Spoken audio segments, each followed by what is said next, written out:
Hermanos, que el Señor les siga bendiciendo. Estamos con nuestro estudio de bibliología en la hora 2 de nuestro curso. En esta hora sí tenemos una tarea programada. Recuerden que tenemos tarea cada 15 días en las horas pares.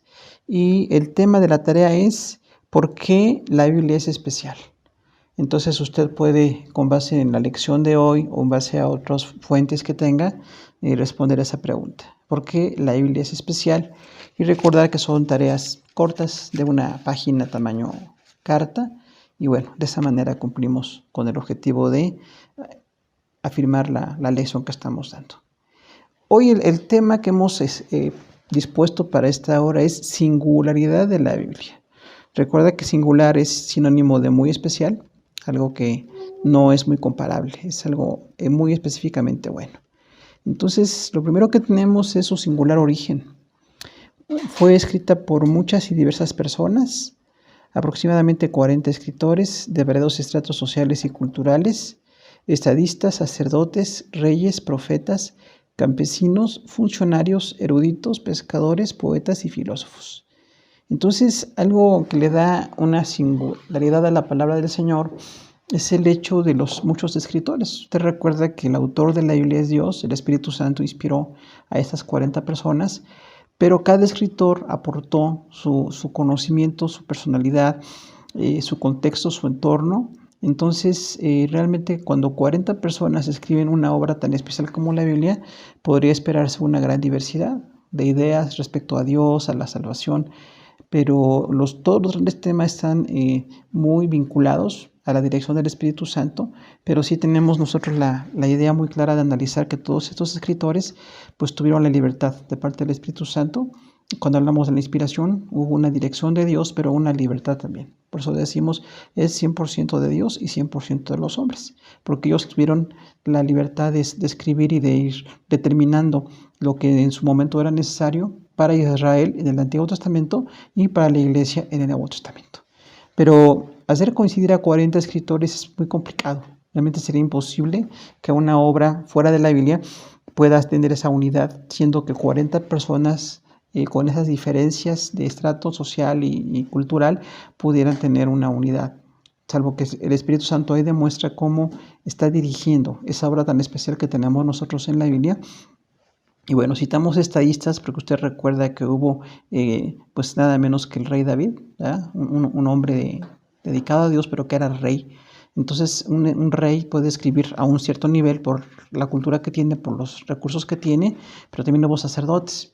Se recuerda a Samuel, a Moisés, que citaremos hoy mismo, y bueno, algunos reyes que están ahí en la palabra del Señor, muchos profetas, Antiguo Testamento y Nuevo Testamento, hombres de Dios que tienen un mensaje para la nación de Dios, pero esos hombres pues tenían una forma de dirigir el mensaje y al escribirlo quedó permanentemente para nosotros. Hay varios campesinos también, o sea que realmente entre los escritores de la Biblia no hay solamente una élite de personas muy preparadas o de una situación económica muy solvente, hay todo tipo de personas. Veremos hoy también varios campesinos, varios funcionarios, como el profeta Daniel, que fue pues un funcionario en 3 reinos, y bueno, algunos eruditos como Pablo, tenemos a un hombre tan preparado, Moisés mismo también que era un erudito, algunos pescadores, los 4 evangelios hablan de cómo Jesús llamó pescadores, y con ellos empezó a fundar la iglesia, y eran personas de una cultura muy elemental en cuanto a idioma, en cuanto a conocimiento, y varios de ellos se convirtieron en escritores de parte del Nuevo Testamento. Algunos poetas, tenemos ahí también nada menos Isaías, todo su libro es una poesía hebrea y muy perfecta, ¿no? El libro de Isaías es una perfección poética en hebreo y tiene una pues connotación muy especial de haber sido escrita de manera muy depurada por un hombre muy preparado, como lo fue Isaías. Y algunos filósofos también, personas de mucho conocimiento, de mucha preparación, y bueno, entonces tenemos una diversidad. Hemos citado aquí nada más algunos escritores realmente como ejemplo de esta diversidad y tenemos que Moisés era un líder político adiestrado en la Universidad de Alejandría. Esto es muy destacado porque para nosotros Alejandría queda muy lejos en distancia y en tiempo, pero en el tiempo en que vivió Moisés, Alejandría era la capital de Egipto. Tenía una universidad que contaba con más de 3,000 tomos para estudio. estudiaban geometría, matemáticas, algo de historia, filosofía. Entonces Moisés era un hombre muy preparado. Como hijo de la hija del faraón, tuvo esa destacada forma de ser muy preparado en esa universidad. Y más adelante, en el Nuevo Testamento, también Alejandría seguía siendo un lugar muy especial en cuanto a la cultura. Entonces Moisés fue un hombre muy preparado y bueno, pues tenemos el Pentateuco escrito por él. Pedro era un pescador, entonces sí, académicamente no tiene una gran formación, pero el trato de Dios, de Jesús, como el que fundó la iglesia, el trato del Espíritu Santo con este hombre se ve en los evangelios, en Hechos y en las cartas que escribe tanto Pablo como Pedro mismo y otros de los escritores del Nuevo Testamento, que Pedro llegó a ser un pilar de la iglesia de Jerusalén, habiendo sido un hombre con muy poca preparación, pero dirigido por el Espíritu Santo, es un escritor y es un pastor de la iglesia. Amós, un profeta del Antiguo Testamento, era un pastor. Entonces, una persona que se dedica a pastorar animales no tiene mucha preparación académica. Y hay varios hombres con poca preparación en ambos testamentos, pero Amós era uno de ellos. Estaba totalmente desprovisto de cultura, de idioma, de cuestiones lingüísticas, pero bueno, Dios los usó a estos hombres para poder darnos la palabra del Señor. Nehemías es un copero, recordamos cuando escribió su libro, o sea, él era el supervisor de la comida del rey. Era el supervisor de la comida del emperador en Persia y bueno, él tenía que revisar la comida. Recordamos que los coperos estaban al tanto de la alimentación de los reyes, pero como en muchas ocasiones a los reyes los envenenaban, entonces el copero tenía que estar totalmente dedicado a ver que no hubiera ningún tipo de veneno en la comida del rey y a veces el rey le pedía al copero que probara la comida en lugar de él, para que hubiera una seguridad de que el copero estaba siendo leal al rey y estaba vigilando pues ese cuidado en la alimentación de los reyes. Pero entonces Nehemías es un hombre cortesano, un hombre con un idioma, con una preparación. En su libro notamos cómo era pues un hombre de una preparación y de un carácter muy especial. Daniel, un primer ministro, como decíamos, desde que Dios lo llamó muy en la juventud, casi en la adolescencia, llegó a ser un hombre fiel, destacado, muy preparado, estudioso. Llegó a estar sirviendo en Babilonia y en Persia. Sirvió con varios reyes y era considerado un primer ministro. O sea, de los muchos, recordamos que habían 127 sátrapas allí en el libro de Daniel, o sea, gobernadores de provincias. Daniel era de los 3 principales. Entonces era un hombre muy destacado y un hombre muy especial. Y recordamos, bueno, fue atacado por su fidelidad a Dios. Fue atacado por ser un hombre dedicado a Dios. Lucas es un médico, conocemos bien del Evangelio y el libro de Hechos, y bueno, un médico griego, un hombre muy culto en su momento, una gran preparación. Poca gente tenía el título que podemos llamar hoy como un médico, pero este hombre tenía esa preparación. Al nivel de lo que los médicos estudiaban en su momento, él era un hombre destacado. Y aparte de ser de la cultura griega, entonces pues sí, habla mucho de una persona preparada. Por eso en su idioma también cuando escribe el Evangelio y cuando escribe Hechos se nota una persona muy preparada. El griego que él maneja es un poquito más depurado, un poquito más elevado, pero ahí vemos cómo Dios usó gente de muy poca preparación o de mucha preparación. Lo importante era la fidelidad a Dios, la fidelidad al mensaje y bueno, personas que realmente tuvieran el interés de estar compartiendo la palabra del Señor. Pablo es un rabino. Todos conocemos muy bien a este personaje del Nuevo Testamento, escritor de casi el 50% del Nuevo Testamento. Y bueno, en todas las cartas que él escribió se ve la preparación y era un hombre muy preparado. Recordamos por los hechos y las cartas que él escribe, estuvo en las escuelas de fariseos y era un hombre muy preparado. Conocía varios idiomas y conoce perfectamente el Antiguo Testamento. Y vemos cómo la obra del Espíritu Santo cambió a un perseguidor a ser ahora un misionero, un apóstol en la iglesia. Entonces era un erudito y se ven sus escritos, el conocimiento que tenía, las presentaciones que hizo ante varios magistrados romanos y de la cultura en Palestina. Él era un hombre muy preparado y defendía con toda claridad lo que nosotros conocemos como la apologética, definición y defensa de la fe cristiana. Entonces él estaba muy preparado para poder presentar el mensaje de salvación. Tanta preparación tuvo que fue atacado por los judíos muy desde el principio de su ministerio y estos judíos que no estaban de acuerdo con el cambio del judaísmo al cristianismo, pues lo llevaban a la muerte. Estaban totalmente en contra de este hombre, pero él estaba muy preparado realmente en cuanto a la palabra de Dios y vemos cómo la persona también muy preparada que se deja guiar por Dios puede llegar así con la misma capacidad que tiene, académica, económica, cultural, entonces llegó a ser también muy destacado como siervo de Dios. Tenemos un inciso B que dice escrito en diferentes estilos y géneros literarios. Los estilos son tan variados como los autores. Entre los géneros literarios contamos leyes, crónicas, poesía, máximas, profecías, biografías y cartas. Entonces también este libro escrito por 40 personas. Entendemos que la inspiración habla cómo el Espíritu Santo dirigió a estos escritores, pero fueron escritos sencillos, escritos ordinarios en su momento, literalmente en la forma que se podía escribir, con los materiales con los que se puede escribir, como veremos más adelante en la materia, pero ellos estaban escribiendo el mensaje de Dios. Sin embargo, tienen muy diversos géneros, ¿no? Entonces decíamos, igual de variados los géneros como los autores. Encontramos leyes. Usted ve el Pentateuco, son leyes. Son más o menos unas 530 mandamientos de parte de Dios para Moisés, y entonces tiene mucho de ese aspecto legal. De hecho, los judíos le llaman la ley, recordamos los escritos de Moisés. Entonces habla mucho de esos decretos, de esos estatutos sociales, espirituales, civiles, familiares. Realmente todo el Pentateuco es una gran riqueza en cuanto a la ética que Dios demanda de sus hijos en el judaísmo del Antiguo Testamento y en la fe cristiana del Nuevo Testamento. Eran muchas leyes. También hay crónicas. En el caso de quienes escriben exactamente lo que pasaba con los reyes, tenemos los libros de Samuel, Reyes y Crónicas, que eran las redacciones históricas de lo que pasaba con un rey. Eso es la crónica, ¿no? Entonces, esas crónicas también son muy usadas en algunos libros del Antiguo y Nuevo Testamento como el registro histórico de cómo Dios está encima de esos reyes, gobernando por encima de la situación histórica, y cómo, bueno, también este género, aunque algunos quizás no lo entendemos muy bien, era muy formal, pero era un género que se usó en el Antiguo Testamento especialmente. Hay poesía, por supuesto, en toda la Biblia, pues los 5 libros poéticos del Antiguo Testamento son literalmente poesía hebrea, pero hay porciones, como decíamos, Isaías en español no se nota, también Job no se nota en español, pero Job e Isaías son poesía totalmente. Entonces, la poesía también era un recurso literario valioso, con una belleza en su momento. Hoy día tendríamos que entender la poesía judía para poder darle una connotación, pero en su momento para los hebreos era así muy valiosa, esa forma poética. Máximas.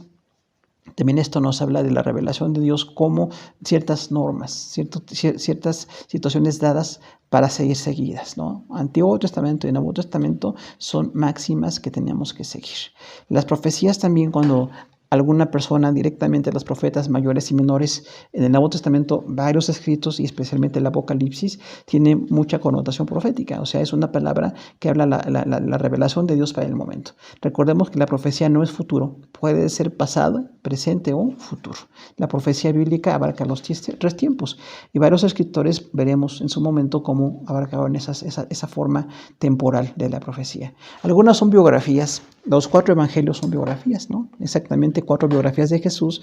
Y bueno, el escribir sobre la vida de una persona, registrar, investigar, ver las diferentes fuentes, ver las diferentes formas de presentar la biografía de Jesús, pues es algo que también es notorio para nosotros. Pero hay otras partes del Antiguo Testamento y Nuevo Testamento que pueden ser considerados biografías. Y el género epistolar, las cartas, muchas veces dado en el Nuevo Testamento como una forma casi general entre los escritores del Nuevo Testamento. Las epístolas generales y las paulinas tenían un inicio, una presentación, un tema desarrollado y al final una conclusión, incluso una despedida, donde a veces daban saludos a las personas. Y esas pueden ser también las cartas como género literario para que nosotros veamos la riqueza que hay en la palabra del Señor. Escrita en varias lenguas, el inciso C dice predominantemente hebreo y griego, y algunas partes en arameo. Hebreo, gran en riqueza expresiva; griego, elegancia y precisión.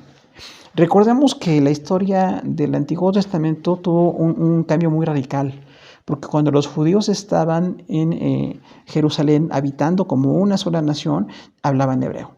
Solamente había hebreo, y el hebreo es un idioma, como dice aquí, de una gran riqueza expresiva.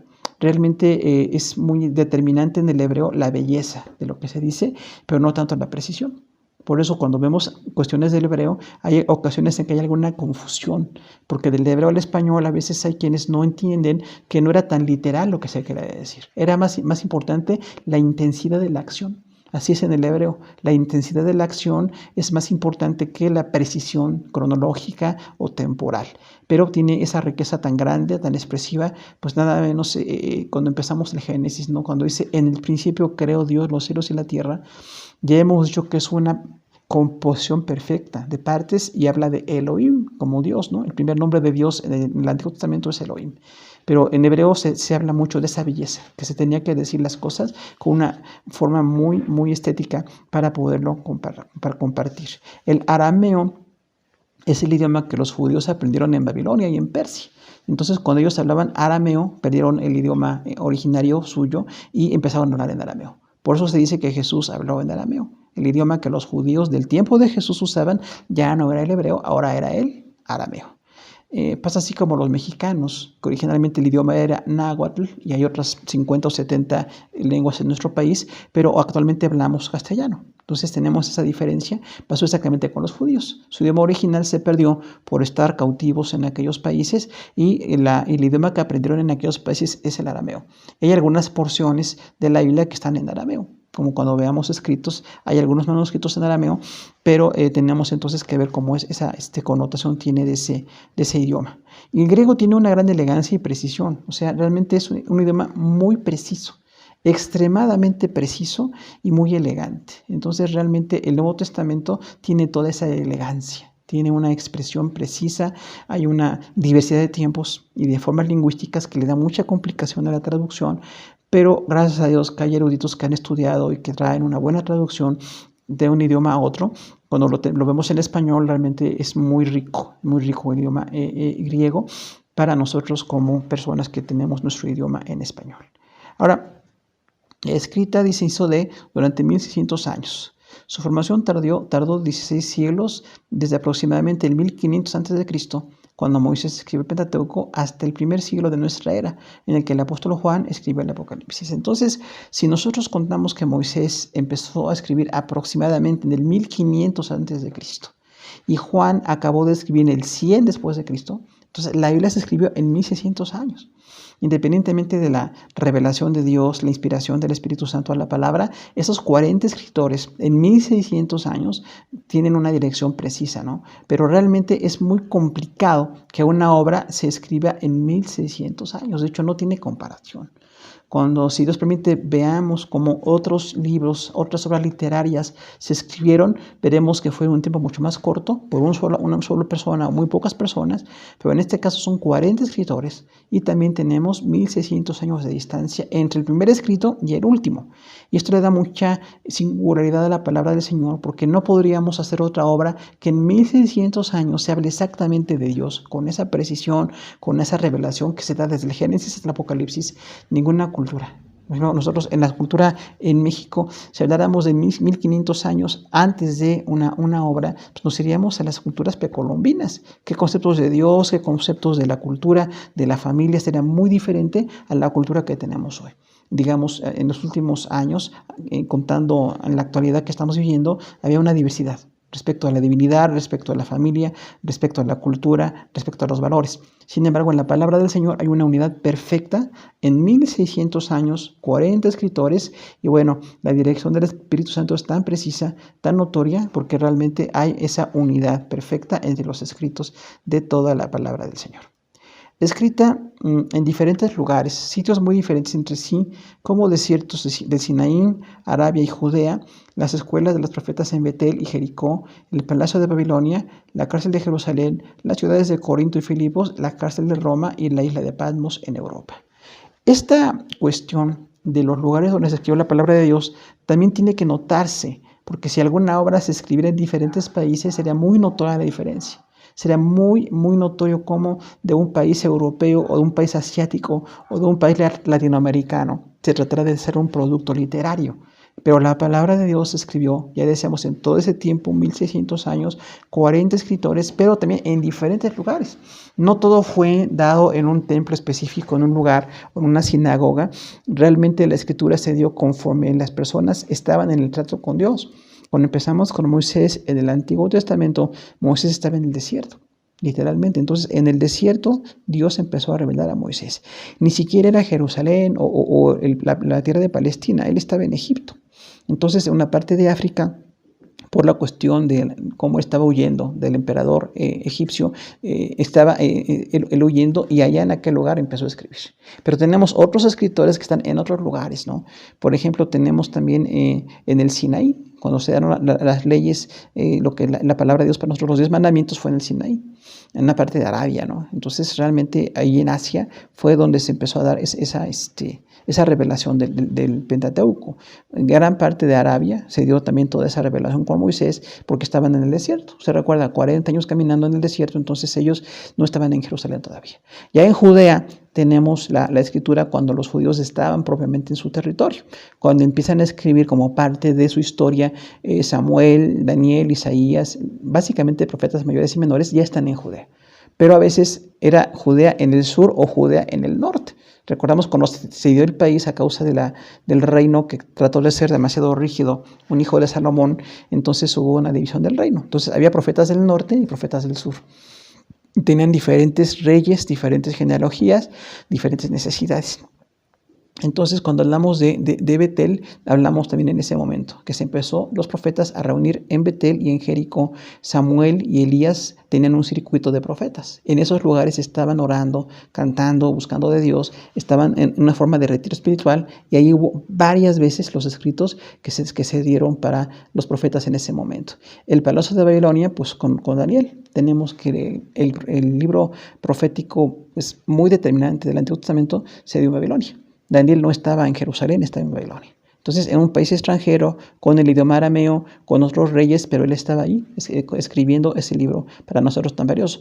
Todas las cartas del Nuevo Testamento, la mayoría de ellas en la parte de Palestina. Pero también estuvo en la cárcel de Jerusalén, por ejemplo, cuando estuvo Pablo en la cárcel, ahí estuvo escribiendo. Cuando estuvo también en Corinto, Filipos, en la zona de Grecia, también una zona de Europa, decíamos aquí. Entonces, las cartas, en varias de ellas en Corinto y Filipos, se dieron de manera, pues, conforme Pablo estaba en su ministerio y en su vida desarrollando, y en esos lugares escribió varias de sus cartas. La cárcel de Roma, pues ahí vemos cómo Pablo escribió sus últimas cartas, que conocemos nosotros como las cartas de la prisión, las escribió en una cárcel. Y en una cárcel pues no es fácil escribir. Recordamos las limitaciones, los castigos, toda la presión del Imperio Romano sobre este hombre, pero él allí en la cárcel de Roma escribió parte de su obra literaria.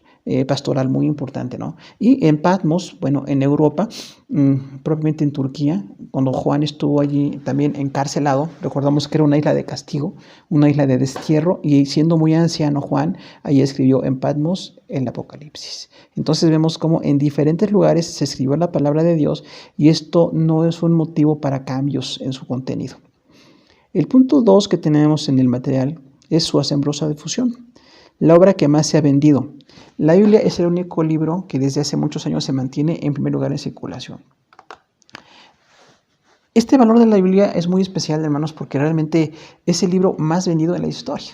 Recordamos que hay muchos bestsellers, hay muchos libros famosos, especiales para la cultura, para la sociedad, pero la Biblia se ha venido desde siempre, desde que se está traduciendo y la tenemos como libro nosotros, ya en varias centurias a nuestros días, siempre se ha estado vendiendo como un libro determinante para la fe. Mucho en varios contextos de lo que es el cristianismo actual o cristianismo histórico, pero siempre se ha estado dando ese libro. E incluso muchas personas que sin ser muy apegados a la fe cristiana la ven como un libro de cultura, como un libro valioso, porque pues la literaria que tiene es de veras especial la palabra del Señor, pero también los cristianos siempre estamos con ese libro para poder mantener nuestra fe. Entonces, ese libro que por mucho tiempo se mantiene en primer lugar de circulación. Y ahí diríamos, no cualquier libro tiene este valor. Aún libros que se venden muchísimo, tienen muchos valores, a veces económicos, culturales o sociales, y son libros valiosos, pero la palabra de Dios siempre ha estado vendiéndose por encima de ellos, y esto a nosotros como iglesia nos da pues un testimonio del valor que tiene la palabra del Señor. Y quizás tendríamos mucho nosotros que hacer aquí respecto a que como iglesia seamos siendo basados en la palabra de Dios en todo. Hemos dicho, como los judíos se ha dicho que eran el pueblo del libro, porque se decía mucho que el Antiguo Testamento era lo que ellos leen, lo que los judíos ven, los judíos ortodoxos. La iglesia cristiana también necesitamos ese énfasis, que nos conozcan como el pueblo del libro, ahora como el pueblo del Antiguo Testamento y del Nuevo Testamento. Pero aunque tengamos muchos libros de consulta, muchos libros de estudio para la palabra, o muchos libros de cultura o la profesión que tengamos, que siempre la palabra de Dios sea la base de nuestra fe. Es muy bueno que nosotros como cristianos ortodoxos, o sea, apegados a lo correcto, siempre veamos en la Biblia la base de nuestra fe. Que cualquier persona que nos quiera preguntar diga, ¿tienes la Biblia? Pues por supuesto que sí. Tengo otros libros por cultura, por conocimiento, por gusto, pero la Biblia es el libro más fundamental en cuanto a mi fe y siempre lo voy a tener ahí. Incluso que como padres le enseñemos esto a nuestros hijos, que su lectura de la Biblia no sea tan accidental, no sea tan ocasional, sino que realmente sea nuestros jóvenes, nuestros hijos, niños y adolescentes, también gente que esté basada en la palabra, que estén pegada a la palabra, que estén buscando la palabra, ¿no? Si usted ve Antiguo Testamento y Nuevo Testamento, decía que era la gente de la palabra. La gente apegada a la palabra era la gente usada por Dios, era la gente bendecida por Dios. Todo el Antiguo Testamento nos habla de cómo los padres de familia tenían que estar interesados en que sus hijos aprendieran en las escuelas a la manera judía, aprendían con base en los escritos del Antiguo Testamento. No había libros de texto como hoy tenemos, que tienen un valor, pero realmente la Biblia se usaba como parte del texto para que aprendieran los judíos que podían leer, porque no todos sabían leer y escribir, pero los que tenían el deseo o la posibilidad lo hacían con base en todo el Antiguo Testamento. Y en el Nuevo Testamento tenemos, desde que la iglesia se fundó, en la palabra de Dios la base de lo que creemos. Como decimos, es la base de lo que creemos y la base de lo que somos. Entonces la palabra de Dios siempre va a ser determinante, que la sigamos viendo, estudiando, que hagamos un devocional como familia, que la estudiemos personalmente, incluso en el ministerio que cada quien tengamos como maestros o como predicadores, siempre la palabra de Dios va a ser la base de lo que nosotros estamos haciendo, es lo que predicamos. Aunque tenemos libros de arqueología especializados, de historia o de otras fuentes que nos ayudan a entender los contextos de la palabra, siempre tenemos que ver en la palabra de Dios directamente. Es insustituible la Biblia como fuente. Que nosotros también seamos el pueblo del libro. No nada más los judíos, la iglesia cristiana también. Lamentablemente hay algunos contextos cristianos donde la Biblia ya no es tan importante, ya no es tan determinante. Entonces sí necesitamos reforzar esa noción de fe, de decir la palabra de Dios es determinante y tenemos que seguirla estudiando. Ahora, dice también el inciso B, 2b, la obra que más se ha traducido. La Biblia fue el primer libro que se tradujo en la antigüedad.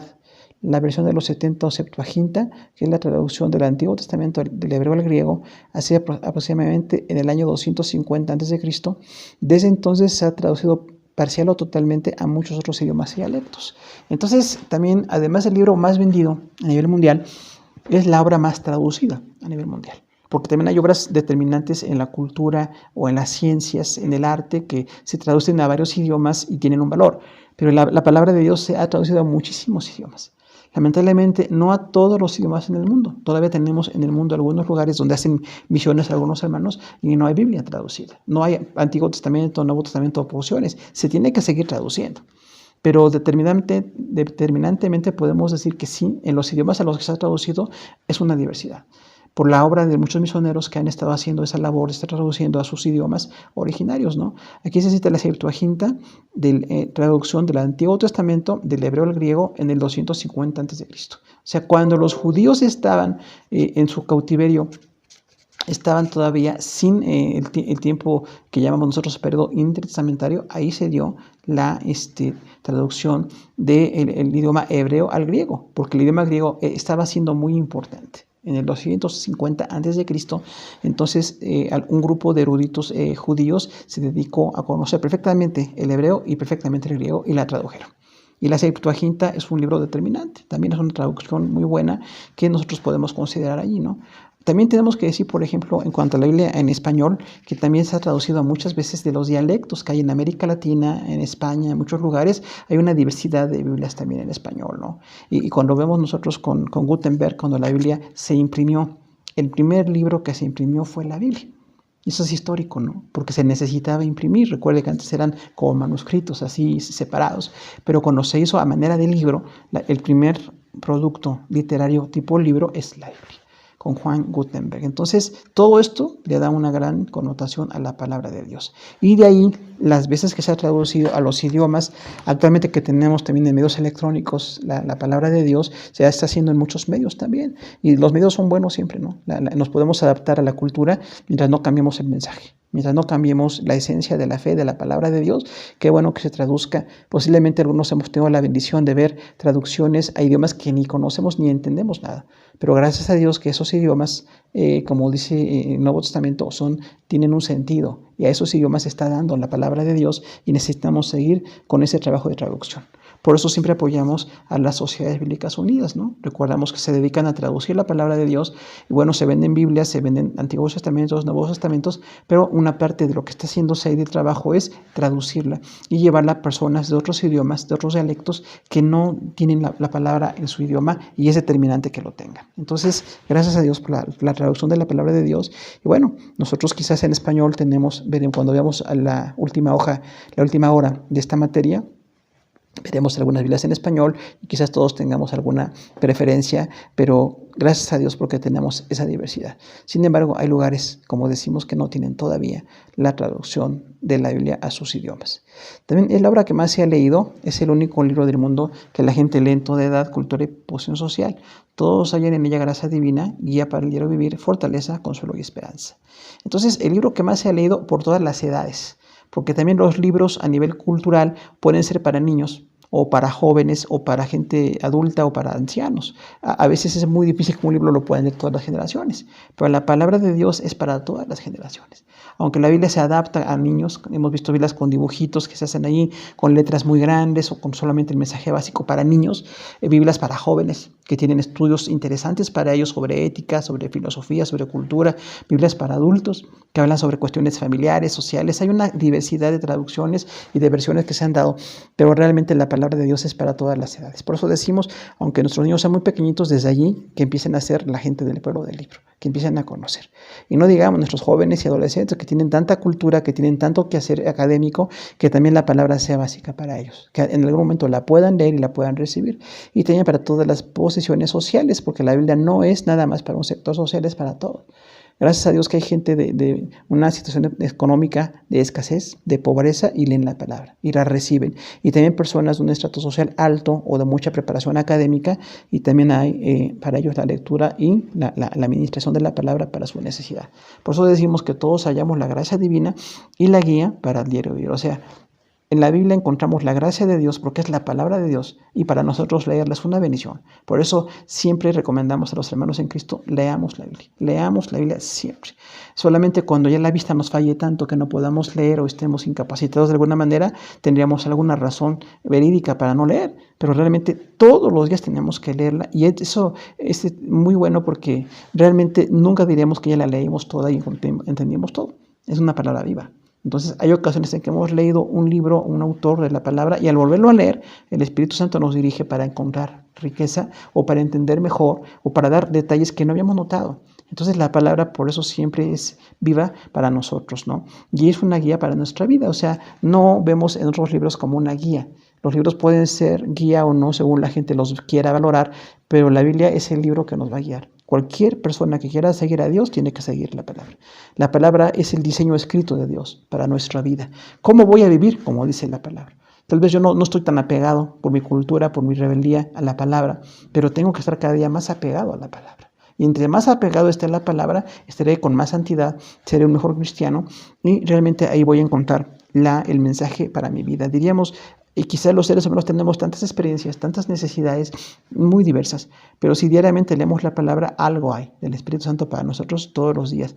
Por eso decimos que leerla con un plan, no de una manera fortuita, ¿no? Como algunas personas así como tratando de ver dónde cae nuestro dedo para ver ahí ese día. Eso es una cuestión un poco mística, ¿no? Muy espiritualizada. Realmente la leemos con un sistema. Podemos leer un libro completo, una porción completa, alguna sesión completa, Nuevo Testamento, Antiguo Testamento, o como algunos dicen, la Biblia en un año y leen 3 capítulos o 4 por día, y esa es también una muy buena manera de leerla. Pero nosotros no tenemos preferencia por ninguna parte de la palabra, la leemos toda. Y lo importante, la predicamos toda. Por eso cuando en la iglesia predicamos de manera expositiva, vamos viendo, decíamos, párrafo por párrafo del Nuevo Testamento, capítulo por capítulo del Antiguo Testamento, y de esa manera vamos a agotar todo. Una buena predicación, una buena lección de la Biblia es abarcarlo todo. Que no tengamos secciones favoritas o secciones que no predicamos. Porque también hay quienes piensan que hay algunos libros muy difíciles y prefieren no tocarlos. Y por eso decimos la palabra de Dios, vamos a verla todos los días y bueno, vamos a encontrar fortaleza, consuelo y esperanza. ¿Cuánta necesidad tenemos de fortaleza, consuelo y esperanza? Bueno, en la palabra de Dios lo vamos a encontrar. El punto 3 de nuestra hora de hoy es su permanente actualidad. Inciso A dice, mantiene el interés del lector. Muchos libros de la actual popularidad e interés van quedando en el olvido. En cambio, la Biblia, que se terminó de escribir hace 1900 años y en 3 lenguas antiguas, es el libro de permanente actualidad. Ella misma afirma ser la palabra del Dios eterno que permanece para siempre.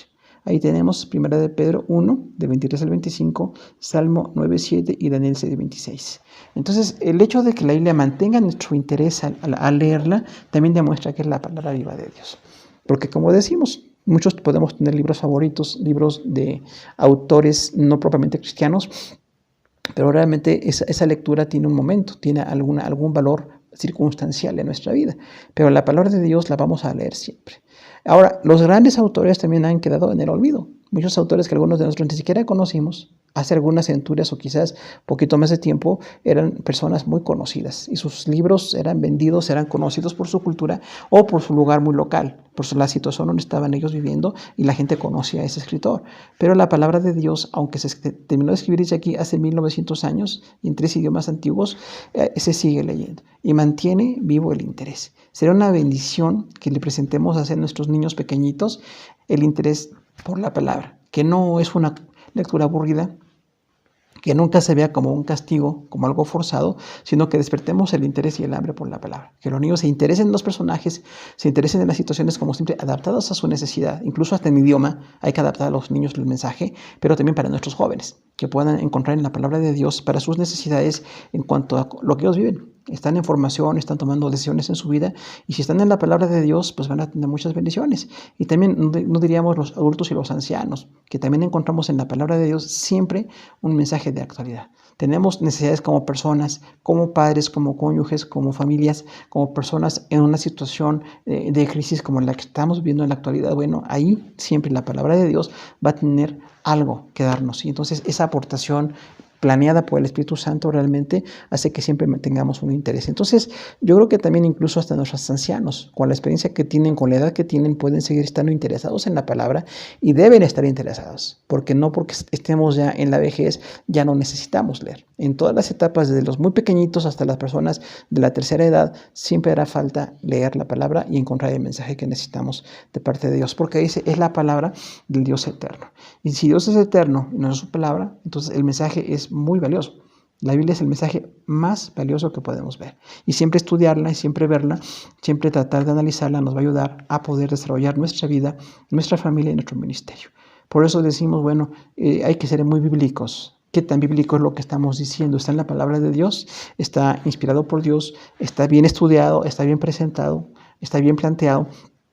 Siempre ese interés por la palabra de Dios hay que mantenerlo. Y sería muy bueno que como cristianos ya tengamos esa como una habilidad creada, la habilidad de estar viendo siempre la palabra de Dios. Mantengo mi interés en la palabra. Diríamos ahí que aunque estemos de vacaciones, leemos la palabra siempre. Quizás dejemos de trabajar o de estar en algunos contextos familiares o personales, pero la palabra siempre la tenemos que leer. No hay día en que no leamos, en que no estudiemos, en que no repasemos, y entonces sí estamos cumpliendo el plan de Dios para nosotros. Por eso decimos es de permanente actualidad, porque hay personas que piensan que hacer un libro que tiene años o siglos que se escribió es un libro antiguo.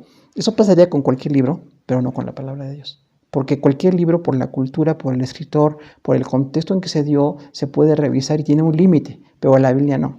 La Biblia tiene una permanente actualidad. Lo único que ha cambiado es los idiomas, las personas, y que hoy la gente difunde mucho todo lo que pasa. Hay una comunicación permanente que es hasta un poco excesiva. Pero siempre hubo la necesidad de escuchar la palabra. A lo largo de la historia cristiana, ya de 2000 años, y el tiempo que los judíos, más de 1500 años estuvieron como pueblo de Dios, también tuvieron necesidad. Siempre hubo un mensaje de actualidad. Desde Moisés en el Antiguo Testamento hasta Juan en el Nuevo Testamento hay un mensaje de actualidad. La cuestión cambia, los personajes cambian, las situaciones sociales son muy cambiantes, pero la esencia es la misma. El hombre necesita encontrarse con Dios. Y la fuente para encontrarse de Dios siempre es la palabra. Siempre será la palabra para ser guiados en esa comunión con Dios. Dice el inciso B, satisface las necesidades espirituales del hombre. La necesidad espiritual del hombre, ser humano, ha sido la misma del principio.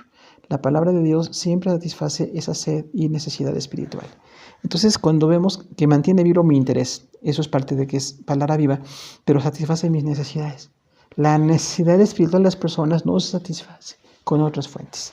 Ahí puede haber libros, autores o ciertas especialidades literarias que nos dan un aporte desde recreación, conocimiento, preparación, pero ese aporte está limitado. Sin embargo, todas mis necesidades espirituales no las satisfacen los libros, las satisface el libro, las satisface siempre la palabra de Dios. Entonces, la necesidad espiritual de nuestros niños se satisface con la palabra. Muchos niños necesitan hoy esos valores, que reforcemos lo que Dios quiere, la santidad de Dios, el amor de Dios, el amor a los demás. Valores de Dios que están desde los niños, ¿no? En nuestros jóvenes también, que sean diferentes a lo que son los no cristianos. La gente que no conoce de Dios pues no tiene esa guía. Pero nuestros jóvenes cristianos tienen la palabra para poder ser distintos, para poder, como Daniel, destacar en su contexto. Y los adultos también. No podemos ser como los demás que no conocen del Señor. Les amamos a los que no conocen del Señor y quisiéramos que acerquen al Señor, pero los que ya le conocemos tenemos que ser diferentes. Nosotros tenemos que ser diferentes porque estamos con una necesidad espiritual satisfecha directamente por la Biblia. Tengo una necesidad espiritual satisfecha. A veces tengo crisis, a veces tengo algunas situaciones de personalidad, de cuestiones familiares, personales, de salud, cualquier tipo, pero en medio de todas las situaciones voy a la palabra y encuentro cómo hay un manantial que satisface mi sed. Siempre es un manantial en la palabra de Dios. Siempre satisface mi sed espiritual y mi necesidad. Entonces, como personas que buscamos del Señor, hay que siempre tener esa conciencia. El punto 4 dice su supervivencia a través del tiempo. Inciso A, su resistencia al transcurso del tiempo. Ha resistido el paso de los siglos, a pesar de haber sido escrita en materiales perecederos y haber sido copiada a mano durante el periodo de 3000 años. Hay más copias de ella que de cualquier otro libro. Tan solo del Nuevo Testamento existen 14,000 manuscritos. Bueno, la resistencia a través del tiempo es una prueba más. Hoy estamos viendo como la singularidad de la Biblia en base a lo especial que es por las cosas que tiene como características, pero una de ellas es que ha pasado el tiempo. Es un libro que tiene al menos 3,500 años que se empezó a escribir. ¿Ya? Tiene ya casi 2,000 años que se terminó de escribir. Y en el tiempo ha habido tantas situaciones de ataque que veremos enseguida la persecución. Y recordemos que al principio se escribían materiales muy perecederos. No eran los materiales que tenemos hoy, que son electrónicos, que ya incluso son un poquito intangibles, pero cuando eran papiros, ¿verdad? Cuando eran manuscritos de esa manera, entonces había que estarlos copiando. Por eso de ahí viene el trabajo de los escribas, ¿no? Tenían que estar copiando la palabra. Y cómo Dios dirigió al pueblo judío, Antiguo Testamento, y a la iglesia cristiana, Nuevo Testamento, para seguir copiando la palabra, para que no se quedara inconcluso algún capítulo por el paso del tiempo, el daño al material que estaba hecho. Entonces fue copiada en ese tipo de materiales y sin embargo tenemos, gracias a Dios, el día de hoy tantas copias, ¿no? Y dice que también tenemos muchos manuscritos de ella, ¿no? Este tema es dentro de varias semanas, pero hay muchos manuscritos del Antiguo y del Nuevo Testamento, en varios idiomas, en varios lugares, pero tenemos fuentes de donde sale la palabra. Y aquí tenemos que decir una mentira: la Biblia no fue hecha en Estados Unidos. Estados Unidos tiene 200 años de historia y la Biblia tiene ya más de 3,000 años que se empezó a escribir. Entonces realmente no es un libro hecho en un país específico, es un libro que se hizo, ya decíamos, a lo largo de 1,600 años, 40 escritores de 3 continentes, pero para llegar al producto que tenemos hoy en la mano, que es una Biblia impresa, hubo muchos manuscritos. Y esos manuscritos tenían que estarse pasando de mano a mano, estarse preservando, estarse copiando, estarse cuidando, ¿no? Para poderlos llevar a la gente. Entonces, la resistencia con el tiempo sí demuestra que viene de parte de Dios. Porque otros libros no han tenido esa bendición, ¿no? O los manuscritos que tenemos de otros escritos, de otros en el área de cultura, incluso de ciencias o de artes, pues tienen muy poquitas copias. Eso lo veremos próximamente. Y a veces pues no son suficientes, pero en la palabra tenemos hasta 14,000 manuscritos del Nuevo Testamento. Su resistencia a la persecución, inciso B, ha sobrevivido a los ataques de los más feroces por parte de enemigos que querían desaparecer su mensaje. Por ejemplo, Joacim, rey de Judá, que quemó el escrito del profeta Jeremías; Antíoco Epífanes, que dictó un decreto para quemar los libros sagrados y a los poseedores condenados a muerte; la persecución sangrienta del emperador Diocleciano en el año 303 después de Cristo; en las llamas de la Inquisición innumerables cristianos y ejemplares de la palabra de Dios fueron quemados. La Biblia ha resistido y Dios la ha preservado. Entonces la persecución es un tema muy específico de la Biblia como tal, porque realmente ha habido un ataque feroz a la palabra, ¿no? Decíamos ahí, Joacim, rey de Judá, que quemó el libro del profeta Jeremías, año 600 a.C., poquito más de 600 a.C., ya desde 600 a.C. quemar un libro era para acabar con ese mensaje. Y aunque era un buen escrito el mensaje de Jeremías, que lo tenemos, gracias a Dios, en la palabra, como parte de los libros canónicos, pues el rey Joacim, que no quería el escrito de Jeremías, lo mandó a quemar. Antíoco Epífanes viene un poco después. Es en el tiempo de los macabeos. Cuando usted ve en los libros de Macabeos, que son deuterocanónicos, ahí se habla de esta persecución hacia el pueblo judío, pero Antíoco Epífanes, que era puesto por la cultura griega, posterior a la cultura griega, trató de hacer un decreto de quemar todos los libros sagrados. En este caso, Antiguo Testamento. Y a sus poseedores también, que condenarlos a muerte. Entonces hubo un decreto, porque Antíoco Epífanes era gobernante de Judea. Y entonces hubo un ataque tan fuerte a la palabra de Dios. En el 303 después de Cristo, ya con Diocleciano, emperador romano, hubo una persecución sangrienta y también se trató de acabar con la palabra de Dios y de quemarla, ¿no? Y en una cantidad de ocasiones han quemado la Biblia, que si usted ve un poquito la historia, se da uno cuenta cuántas culturas, en cuántos lugares, por razones muy distintas, quemaban la Biblia. Porque pensaban que era oscurantista, porque pensaban que no era nacionalista, porque pensaban que estaba en contra de algunos principios o valores, pero la palabra es universal. Gracias a Dios que hoy la tenemos, aunque decimos faltan muchos idiomas para traducirla, pero hay en muchos idiomas que sí existe, vemos la palabra de Dios porque hubo quien tuvo el valor de preservarla o de resistir a aquellos ataques. Decimos, Dios la ha preservado. Resistencia a la crítica destructiva. En los últimos años, la Biblia ha recibido ataques que tratan de invalidar su contenido. Se dice que en ella se encuentran mitos, errores y contradicciones. Voltaire, un filósofo francés, afirmó que en 100 años se extinguiría el cristianismo y si quedaba un ejemplar de la Biblia se encontraría en un museo. 50 años después de la muerte de Voltaire, en la imprenta donde él imprimía se estaban haciendo centenares de Biblias. Y en la casa de Voltaire era un depósito de la sociedad bíblica. O sea, esto es algo histórico. Realmente la crítica destructiva tiene muchas fuentes, ¿no? A veces un poquito académicas o culturales, pero ha tenido tantos ataques porque muchas personas dicen que hay mitos y errores. Recordemos que no hay mitos ni errores. Lo que pasa es que a veces no entendemos el idioma en que se dio, la cultura en que se dio, y no hay mitos. Realmente son milagros. Los milagros de Jesús son totalmente ciertos, todos ellos, ¿no? Y la cuestión es el Nuevo Testamento de milagros, la iglesia, lo que se hizo, todo fue cierto. En el Antiguo Testamento, eventos tan especiales como Elías, Eliseo, Moisés, el mar muerto, el mar rojo, perdón, todo esto fueron cosas increíbles para la gente en ese momento, pero son reales. El arca de Noé tampoco es un mito.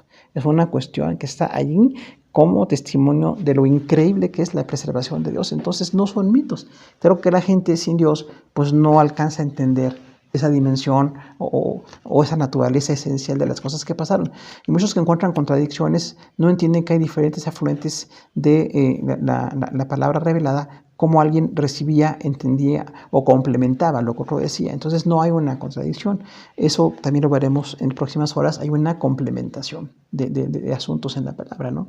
Y el asunto de Voltaire es notable porque realmente, pues sí, él pensaba que la Biblia se iba a acabar y que se extinguiría el cristianismo en menos de 100 años, pero bueno, en la misma casa donde él vivió se estaban imprimiendo la palabra de Dios, ¿verdad? Después de que él murió, y también en lo que era su casa hay un depósito de la sociedad bíblica, o sea, ahí se depositaban productos de su momento de la palabra de Dios. Entonces, mucha gente que ha atacado a la Biblia han dicho pues muchas blasfemias en contra de Dios, en contra de la palabra, pero vemos cómo la Biblia sigue vigente y las personas ya no son vigentes. Lamentablemente, filósofos, personajes, a veces un poco intelectualizados o no tanto, pero la palabra de Dios sigue produciéndose, sigue dándose para quienes la quieren encontrar. Entonces, ha habido una crítica destructiva. El punto 5 es su objetiva franqueza. El ser humano tiende a minimizar y justificar el pecado. Los errores de los personajes, muchas veces presentados como héroes, la Biblia describe al ser humano con sus virtudes y defectos, no esconde sus pecados y fallas. O sea, la objetiva franqueza se refiere a que la palabra presenta exactamente el pecado de todas las personas. Si usted se fija, muchas obras de historia y de cultura tratan de minimizar el pecado. La gente peca, hace cosas terribles y eso no se habla mucho. Se habla del aporte cultural, artístico o literario o científico. Y eso está bien, pero no se ve la cuestión moral porque la gente no maneja esto.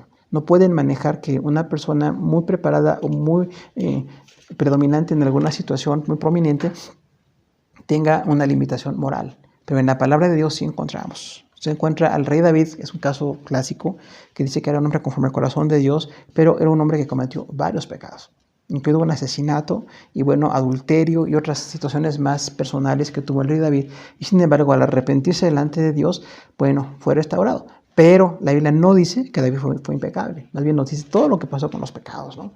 Y hay gente que luego pregunta, ¿por qué la Biblia habla de los errores de las personas? Pues para recordarnos lo que somos. Los seres humanos tenemos esos grandes errores y solamente por la gracia del Señor Jesucristo somos salvos, somos redimidos, somos transformados. Pero mientras no estemos en ese cambio moral o espiritual, somos terribles. Nuestro pecado es terrible, ¿no? Y también grandes hombres, ¿no? Se dice que Moisés golpeó 2 veces la roca, usted recuerda. Entonces, un hombre manso, un hombre dedicado a Dios como Moisés, se exasperó. Y ahí dejó de darle la gloria a Dios y golpeó 2 veces la roca. Y entonces deja de darle la gloria a Dios, que iba a darles agua de la roca. Y Moisés, al golpear 2 veces esa roca, estaba en una actitud de error delante del Señor. Porque recordemos que dice el Nuevo Testamento que aquella roca que brotaba agua es un tipo de Cristo. Entonces, como de Jesús fue golpeado su cuerpo, viene como Él sangró por nuestros pecados. Y entonces ahí se da que la roca es Jesús. Moisés no sabía eso, pero golpeó 2 veces un tipo que iba a ser usado en el Nuevo Testamento con Jesús. Y vemos Moisés, un hombre tan destacado, tan preparado, tan prominente en todo, pero falló en esa situación personal. David ya lo hemos comentado y otros más. Hay algunas discusiones entre algunos hombres, Antiguo Testamento, Nuevo Testamento, y la palabra nos marca el pecado exacto, ¿no? Incluso de los patriarcas, de los 12 patriarcas judíos, se habla del pecado que cometieron algunos de ellos. Y necesitaban redención, no necesitaban una justificación nuestra. Recordemos, el que justifica es Dios, no nosotros. Entonces, la Biblia no minimiza ni justifica el pecado. La Biblia lo presenta tal como es, ¿no? Y esto es un valor de la Biblia porque todos cometemos pecado. Si viéramos en la Biblia a personas infalibles, no nos sentiríamos identificados. Pero cuando vemos que fallaron igual que nosotros, como dice la Biblia, que Elías era un hombre sujeto a pasiones como nosotros. Imagínense el profeta Elías, sujeto a pasiones como nosotros, o sea, un hombre tan destacado en la obra de Dios tenía pasiones. Y si un día estaba muy dedicado a servir, el día siguiente se deprimió y estuvo huyendo y tuvo mucho miedo. Ya hablamos ahí cómo las personas tenemos errores de carácter. Y Dios, al presentarnos hombres y mujeres imperfectos, nos habla de manera perfecta, como nosotros, que somos imperfectos, necesitamos la gracia de Dios para continuar.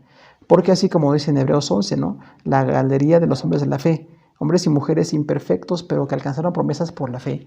Nosotros podemos continuar por la fe, a pesar de que a veces tenemos errores, o a pesar de que a veces tenemos algunas situaciones muy difíciles de manejar.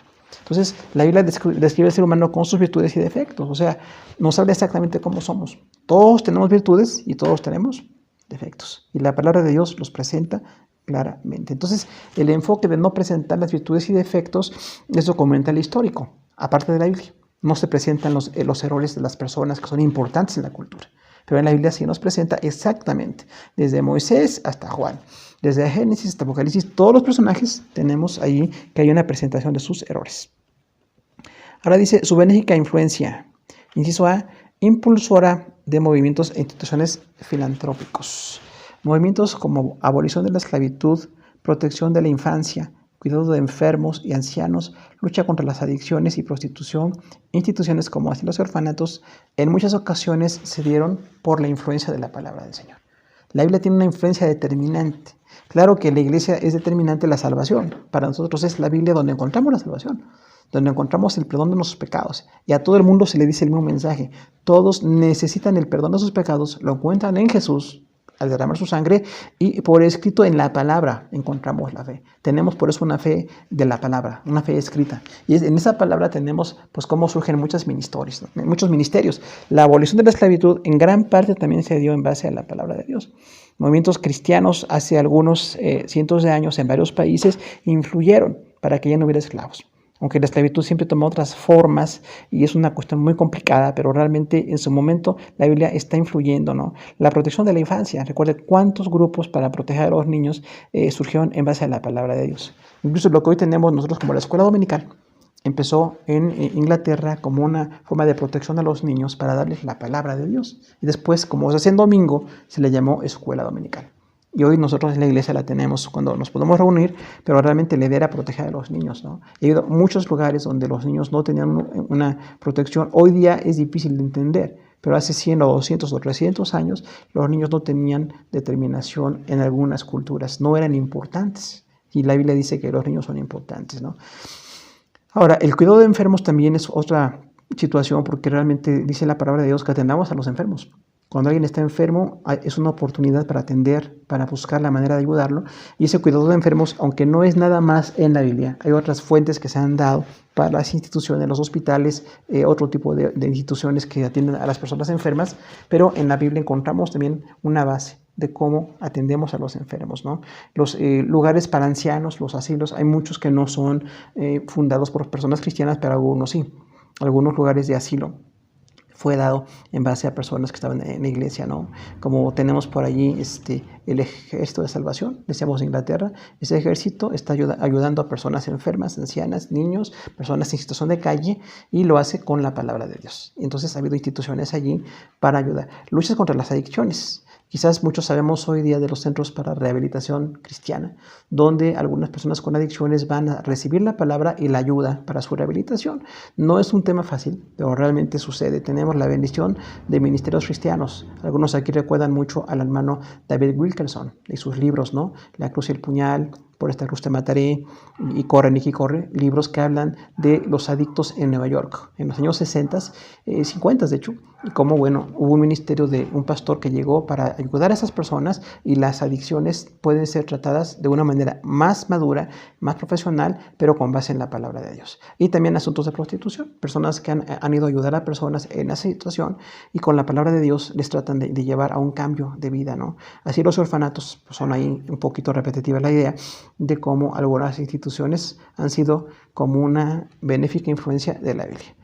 Contribuyente de la civilización. En la historia de los pueblos se puede apreciar la influencia de la Biblia en beneficio de ellos, al enseñar principios de amor, honestidad y respeto al prójimo. Por ejemplo, se dice que en la cultura hay una influencia de la Biblia, aunque muchos países no son propiamente cristianos, pero realmente hay una influencia de la palabra de Dios. Cuando algo se leyó, algo se dijo, hay alguna participación de iglesias cristianas en situaciones culturales, normalmente en esa historia de los pueblos se presenta el mensaje de Dios. A veces incluso como Dios pone personas o quita personas, como Él es el rey, Él es soberano, y va a demandar que las personas que están en lugares de prominencia política tengan que dar cuentas en ese momento, le van a dar cuentas a Dios, ¿no? Entonces la Biblia es una influencia. También en cuestiones de cultura, en cuestiones del idioma, cómo se usa para poder llegar a las diferentes necesidades de las personas, la palabra de Dios es un contribuyente a la civilización.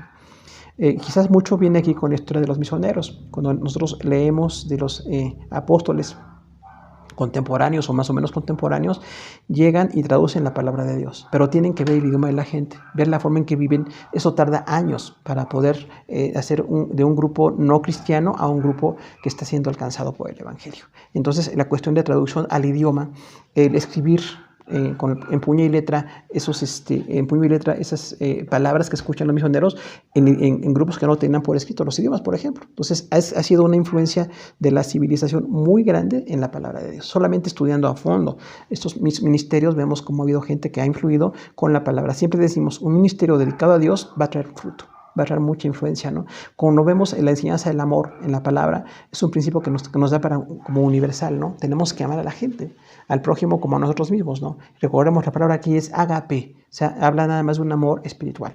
Y ese amor lo tenemos que llevar, porque si leemos la palabra, estamos entendiendo la palabra y podemos compartir la palabra, ¿no? La honestidad, ¿qué diríamos en las cartas de Pablo? ¿Cuánto habla de honestidad?